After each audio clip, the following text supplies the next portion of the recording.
Welcome to the Mind of Business Success podcast. I'm your host, Alicia Cramer. I have a fun treat for you today. It's my friend Mike Wolf. He is a serial entrepreneur and a very successful real estate investor who teaches other people how to invest successfully in real estate. So there are many gems that we can pick from his mental bank. Welcome to the show, Mike. Thanks for having me. Great to be here. So I'm super excited to have this conversation with you because you have such a diversity of expertise, and there are so many different ways that we can extract value from you in this conversation that I'm going to try to be very strategic, but also allow it to just sort of unfold organically.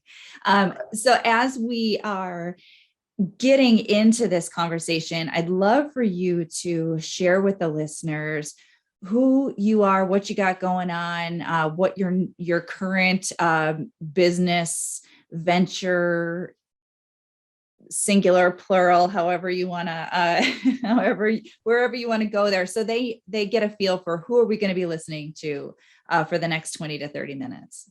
Sounds good. Well, I'm most known in the real estate investing space. I've been doing that for around 32 years now. And for the first half of my career, I just did it for myself. And for the second half of my career, in addition to doing it for myself, I also mentor other people on how to do that. That's what I'm most known for, is the real estate, but I've owned pubs. I've had a tomato sauce company, a furniture company. I'm just a serial entrepreneur that without an off switch to my brain. So I can't stop creating things and I can't stop building things. But luckily, and I think this is really important for all the entrepreneurs to hear, luckily I've become really good at delegating. So usually when I'm building something new, I'm building the infrastructure and I'm putting people in place, and then I step away from it. And the reason I'm so proud of that is because I used to be a workaholic, and it took me a while to recover from that. Now I'm a playaholic. So even if I build a new business, I'm in it for a few months, just building it up, and then I step away as much as possible and let other people use their genius to help keep the business going. I love that. And just a little inside information for our listeners. Every time I talk to you, you're someplace else, and it's always someplace warm and sunny and tropical, no matter what time of the year it is. That's right. That's my happy place. And you know, I've been traveling. I've been a nomad for like 7 or 8 years. COVID slowed things down a little bit, but not that much. I mean, I mostly spent the last year in Costa Rica and Mexico. Now I'm in Florida. But yes, I was born and raised in Canada, and I still think I have PTSD from winters there. So it's good to be in tropical and warm places for sure.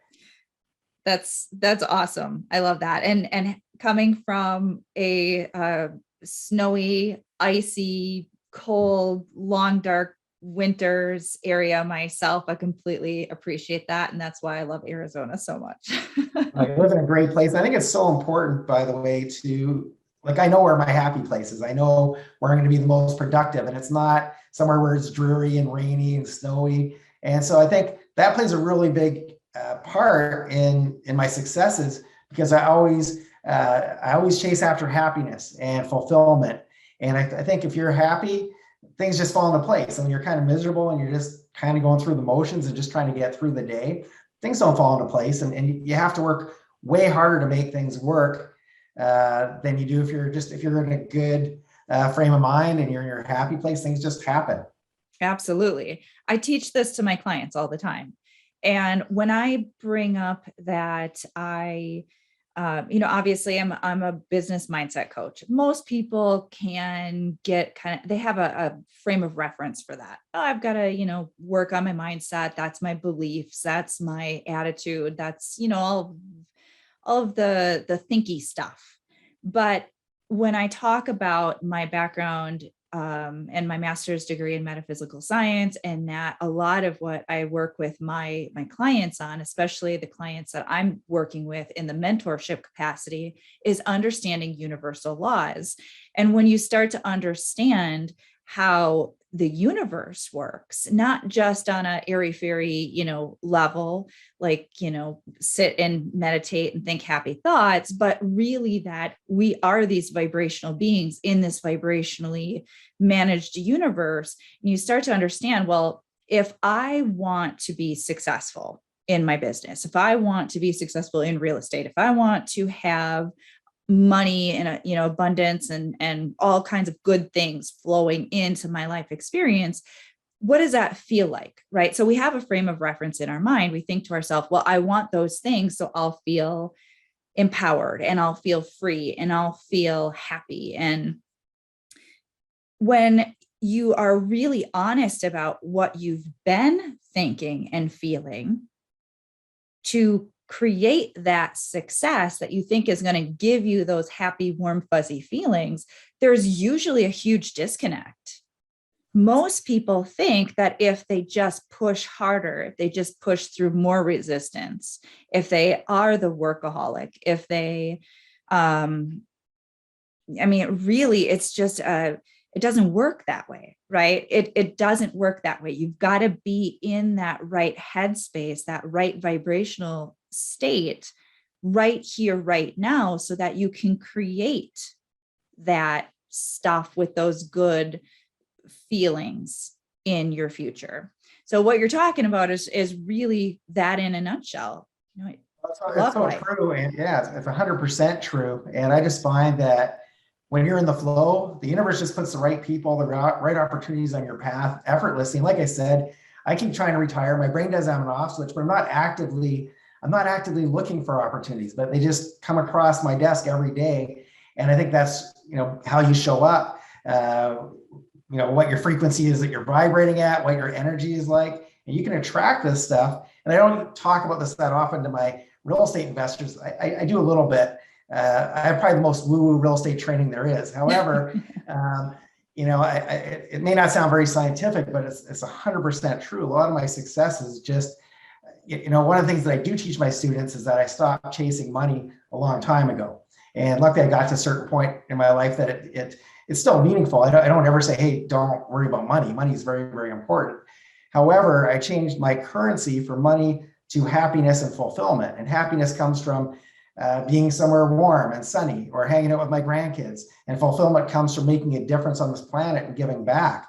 And so a lot of these things that seem scientifically unrelated to business, I will probably, the vast majority of my success is from doing that and going. I believe that I wish instead of just bank accounts, we had a happiness account and we had a fulfillment account. And if all three of those are in balance, then life is great. But you could have a lot of money, but if you could still be miserably unhappy. And I know a lot of people that fit in that category. And also I know people that feel unfulfilled because they thought, hey, I did everything I was supposed to do. I went and got my education and I got got the good job. And now I've got the big house. I've got all these things that the media made me feel like were supposed to make me happy. And I don't really feel any happier than I did when I was broke.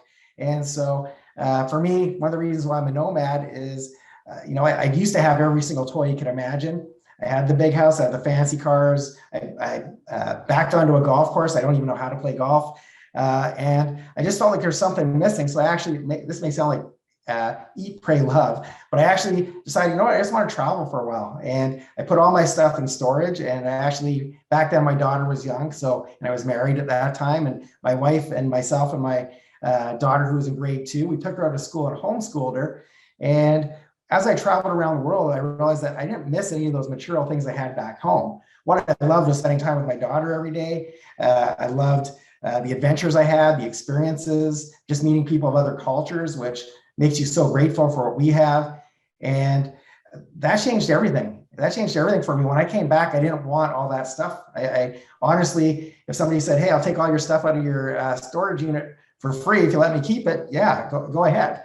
So that's not what's important. And anyway, it took me a long time to figure this out, but that's, I think when you kind of figure life out how for yourself and you figure out what makes you happy and what makes you tick, the rest of it just falls into place and you don't even have to go, like I say, I don't go searching for anything anymore. I find money comes in abundantly without me chasing it. And the right people, like meeting you, I didn't go looking for you, but we just got connected somehow. But these things happen all the time. So I love how the universe works. And once you kind of just have faith that this stuff actually is real and it happens, life becomes really, really magical.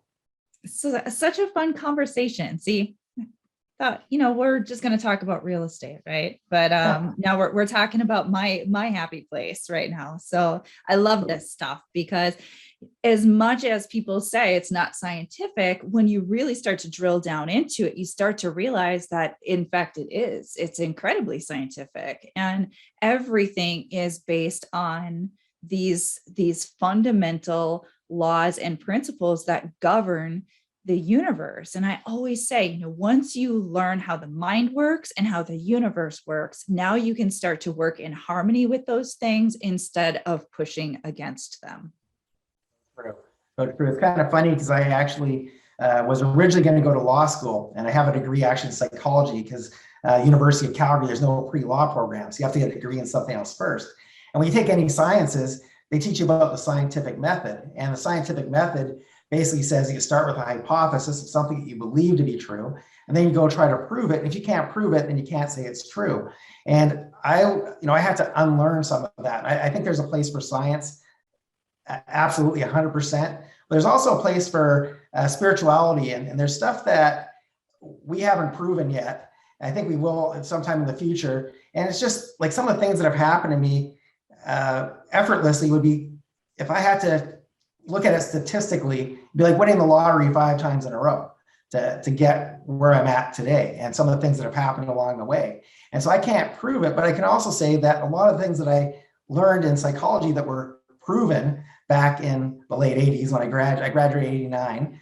When I got my degree, a lot of things that were proven to be true have now been proven false. So how do you take something that's proven true? And now, so I think there's just a lot of things that science doesn't understand. There's also a lot of politics behind science and some of the things that are proven. Anyway, I'm not going to go down that rabbit hole, but I'll just say that I think there's a big place for spirituality, and they don't teach that in school. So I think it's super important. We spend a lot of our adult life unlearning messed up crap. That is true. 100%. That is basically my full-time job, is helping people unlearn all of the stuff that we've been conditioned with throughout our entire lives, based on misunderstandings and being negatively emotionally charged. And man, if we could just clean the slate, and I think that's where a lot of people, including business people, do put emphasis on their spiritual practice, because that does raise our vibration, and it does help to take some of those layers of lies off that keep us stuck in these really disempowering patterns.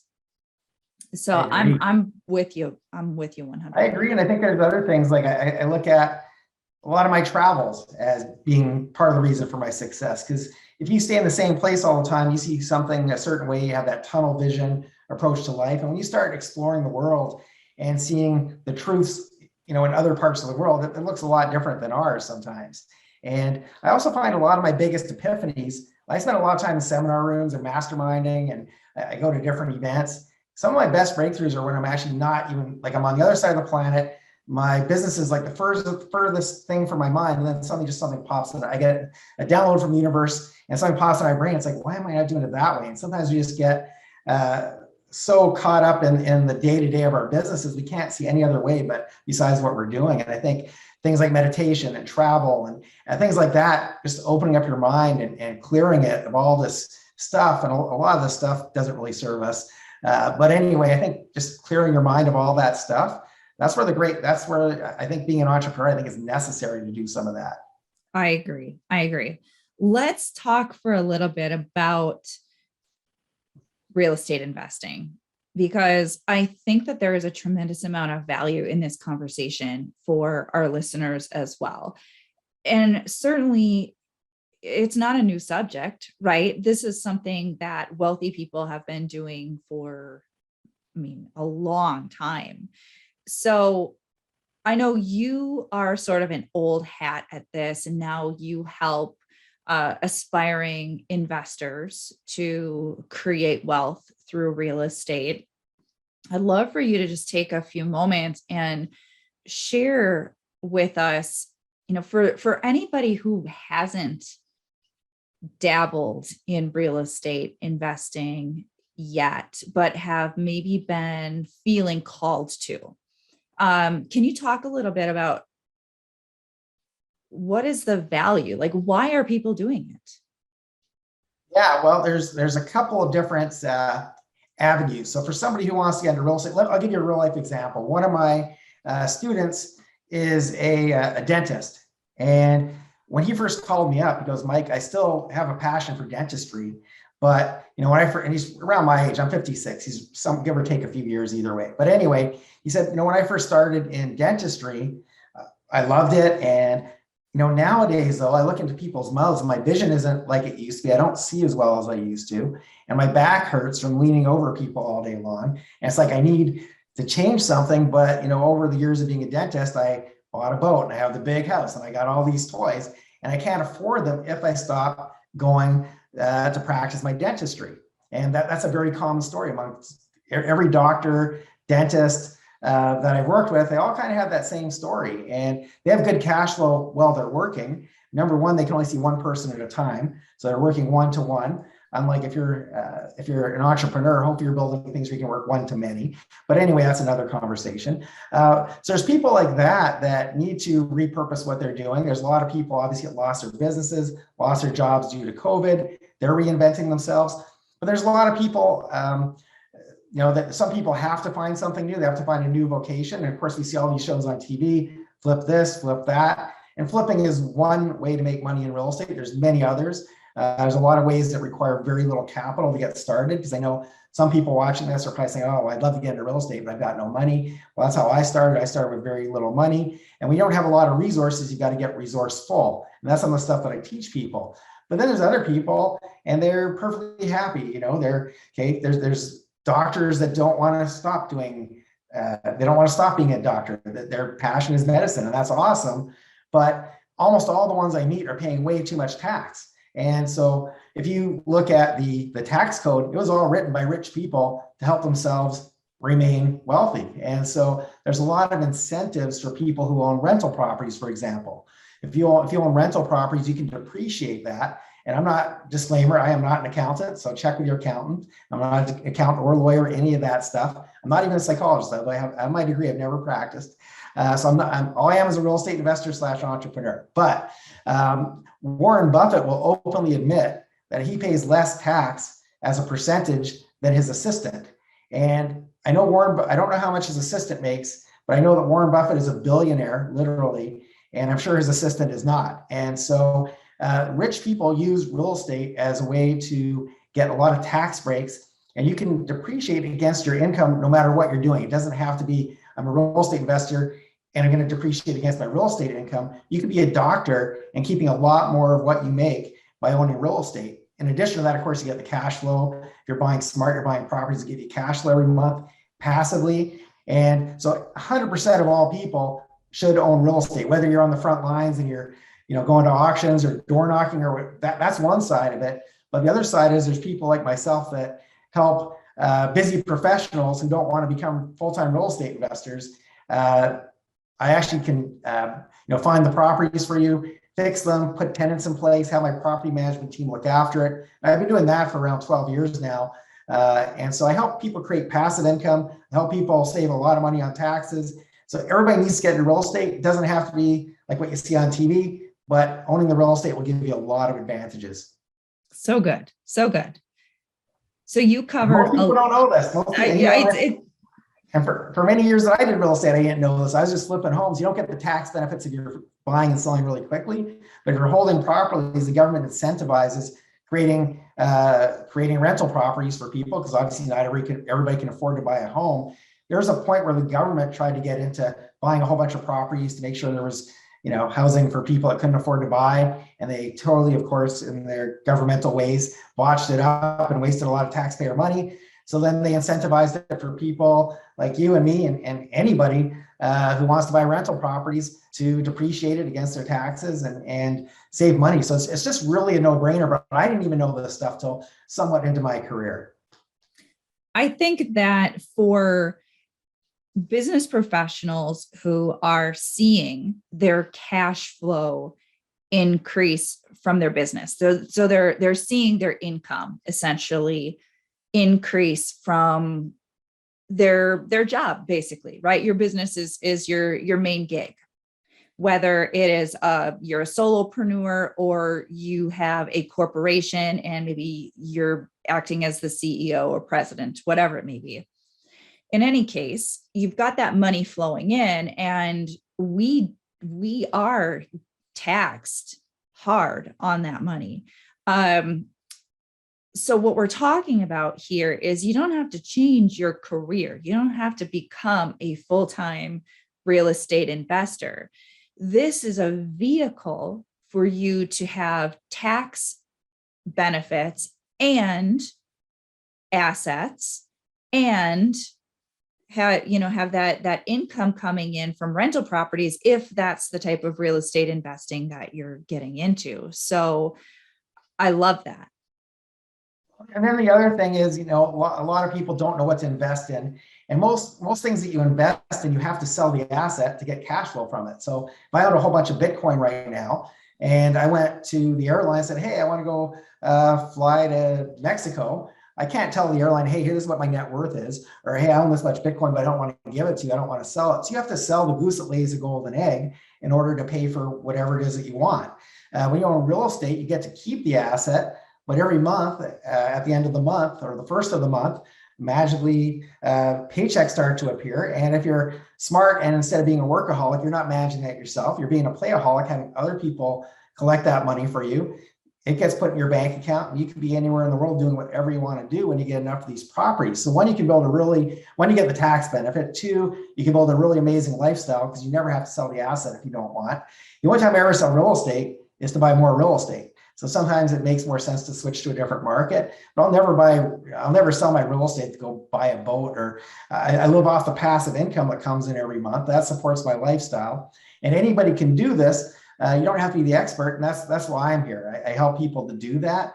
But I think the other big thing is a lot of people don't know what to do, so they just leave their money in cash. And that, of course, we're getting ready to head into some pretty major inflation. You can't print trillions of dollars and not expect that there's going to be a lot of inflation as a result. And if your money's sitting in the bank account, it's going to get eroded very, very quickly over the next few years. If you own the real estate, the real estate's going crazy right now and will continue in a lot of markets for quite some time. But also, if what I predict is going to happen, and that's that, a lot of these people lost jobs and lost their businesses, and they were kept afloat by stimulus checks from the government, a lot of these people are going to be in trouble. And so what's going to happen is, as people go from owning to renting, there's going to be upward pressure on the rental market. And now the stuff that you're buying now that makes sense even now with today's rent, a year from now, that rent's going to be higher. And so it allows you to not only keep up with inflation, it allows you to exceed inflation. So you're always kind of, you're getting further ahead, not just with the appreciation on the property, but the rent's going up, the tax, but there's just so many pluses. And no other investment vehicle gives you that. And that's why I'm such a big fan of it. And like I said, everybody needs to own it. I'm not saying everybody needs to go and go to auctions and learn how to flip. Not everybody has to do that. Some people certainly can. It's been a great career for me for 32 years, but everybody should own real estate in their portfolio. One, to get out of the rat race, and two, to keep some of that money legally away from the government, because the tax laws are not going to get any more favorable for us. That's for sure. Excellent points. Now I want to pivot a little bit.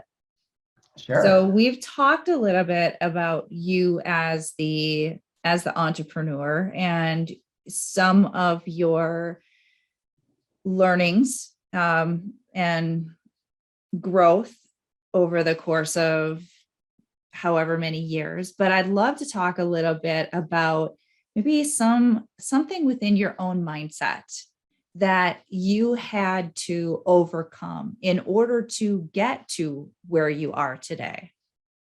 How long do we have? Because I've had so many shifts over the years of transformations that I wish I could go back to my much younger self and say, man, if I could look at things through the lens that I do now, back in the old days, it would have been a much smoother path. But anyway, there's so many. I'm trying to think of the one that would benefit your audience the most. I think one of the really big ones was, so as I mentioned, I'm from Canada, and I used to invest only in Canada once upon a time. And then a buddy of mine moved from Canada to Las Vegas. He's a physical therapist, and he got a way better paying job in the US than he got paid in Canada. And so I'd go visit him frequently because, hey, I had a free place to stay in Vegas. So I go down like every month or two. And every time I go there, the prices kept going up and up and up. And so I thought, man, this is too good to be true. And so I started buying properties in Vegas. And anyway, when you own rental properties in Canada, and then you now have some in a second country, let alone a different city, but different country, at that time, I was collecting my own rent on my rental properties up in Canada. And so I reluctantly have to hire a property manager. At that point, it was reluctantly. Now I would not have it any other way.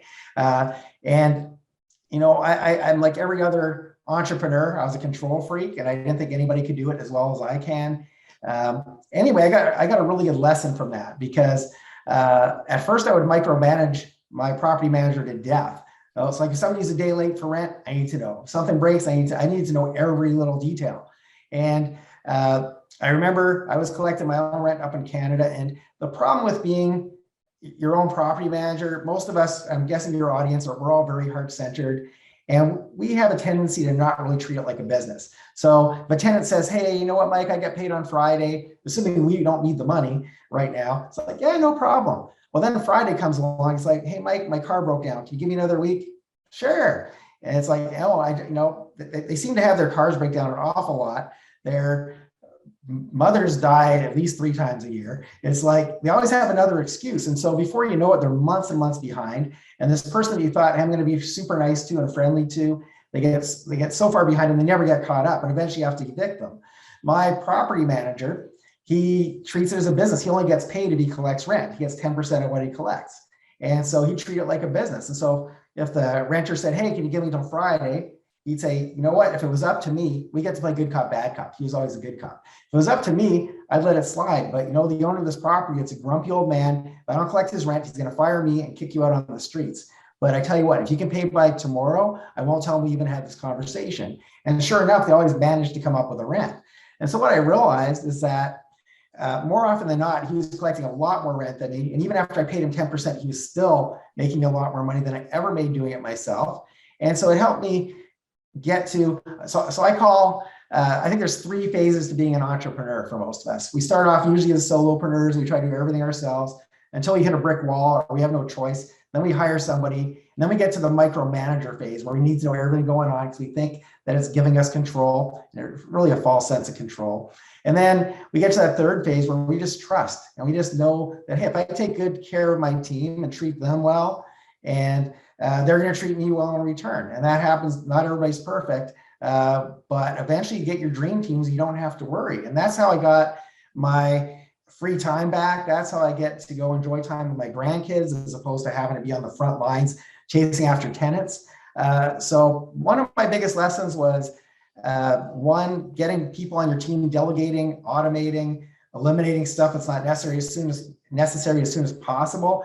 And once you have those right people, give them room to be in their zone of genius, because if you're always directing them, it doesn't make them feel very happy to work for you. They feel like that you don't understand their talents, you don't respect them, and they're just another employee in your organization. And when you treat them like, hey, you're part of the team, and I give them bonuses all the time based on our performance, and they get paid a lot more than they would working for somebody who had a similar job for them. So I think the biggest thing is giving up control, delegating, and really focusing on protecting your time. That's so important. And that's how I got the lesson. I would have never, probably had I not invested in Vegas, I probably would have never hired anybody. I'd be thinking super small. And it's very hard to scale when you're a 1-person show, because you're usually the backlog in your business, because you can only do so much in a day. And so this is coming from somebody that used to work 14-hour days,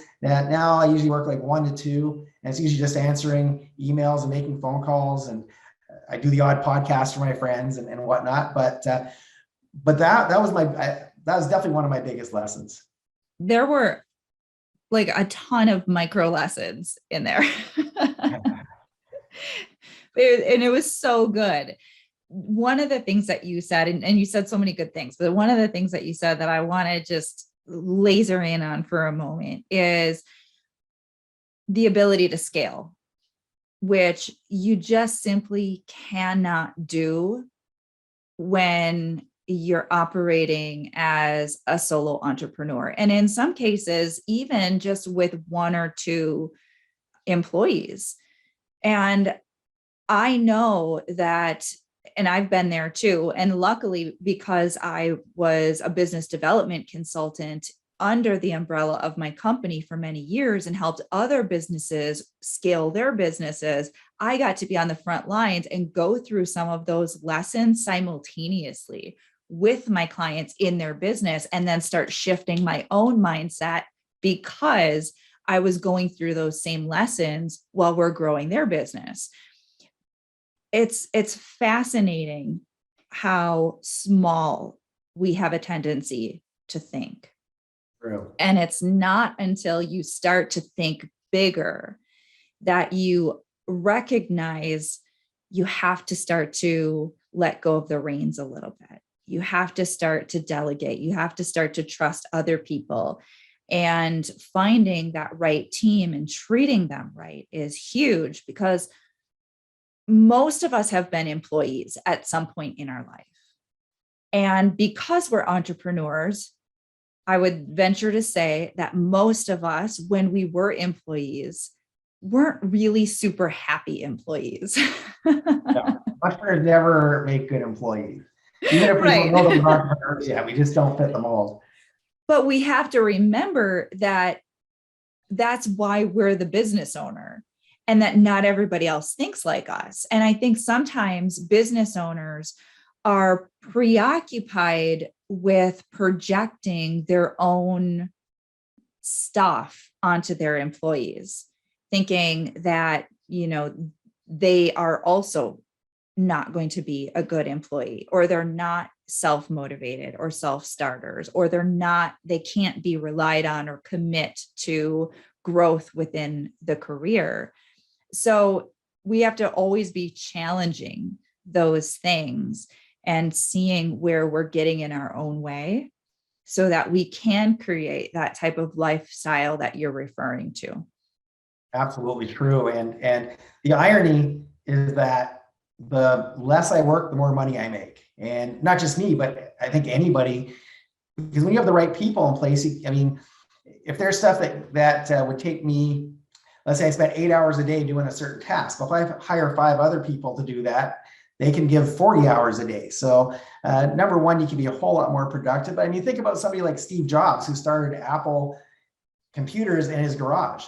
Now, what if he would have been a control freak and said, "Oh, nobody can build a computer as well as I can. I'm just going to hand make each and every one of my computers."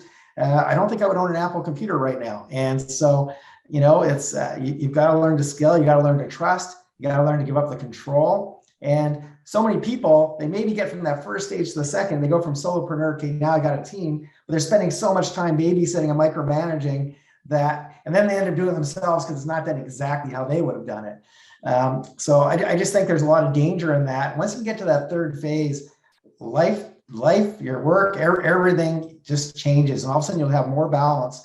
And once you get everything just kind of going on all cylinders, the money comes in effortlessly. And I think almost any business can be built that way. I can't think of any businesses that couldn't be delegated. But biggest challenge for most of us entrepreneurs is that control thing, and it's tough to get over it. I wish I could say I did it overnight.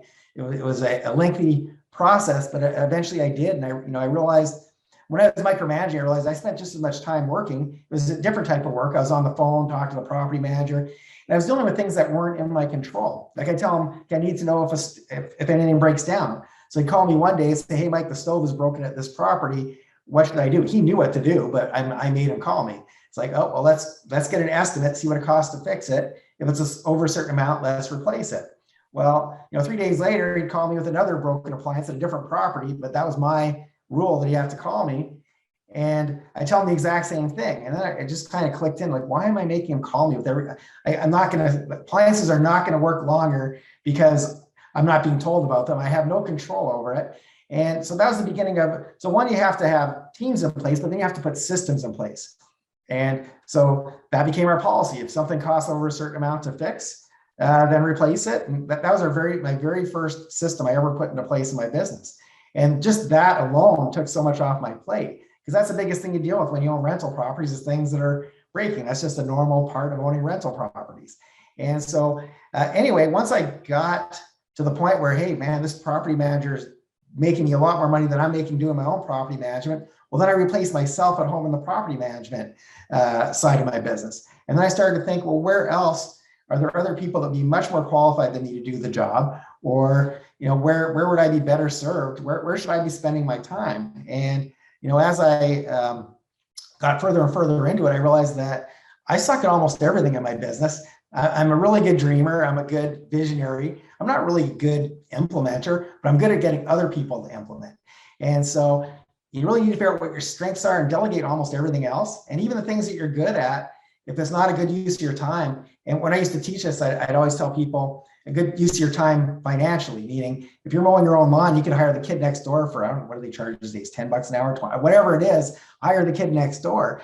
But then as I have evolved, now I'm a grandfather, as I mentioned, I have 2 grandkids. Well, it's like, well, even though I'm good at this, would I rather be doing this? Or would I rather take my grandkids to Disney World? I mean, what would I rather do? And work will never trump my grandkids ever. That's never going to happen. And so you need to put your priorities. And the more you do that, the more you're going to realize that you don't need to be doing very much within your business. You can actually find somebody who's in a lot of cases better than you, even though at first you might have a hard time believing that. We always think we're the best at everything we do, and that we're given this gift. And sometimes we are given gifts. There's other people with those same gifts. And so anyway, that was a huge mindset shift for me. And that changed everything in my businesses and made me what I am today. And I would not be where I'm at had I kept my old mindset. I love that. So Mike, how can our listeners connect with you? Well, they can reach out to me at MikeWolfMastery.com. You can also check out my website. I've got a lot of free resources. I got a free ebook on how to get started in real estate that they can access. But yeah, just email me. I'm happy to talk to anybody about real estate. I never get sick of it. Or just entrepreneurship in general. If there's somewhere where you're stuck, I'm happy to, if I can help in any way, I'm happy to do it. Oh, that's awesome. This has been a wonderful conversation. I knew it would. You did not disappoint. Yeah, thank you. So thank you so much, Mike. And thank you to all of our listeners. If you haven't already subscribed, make sure you do so. And until next time, we will see you in the next episode.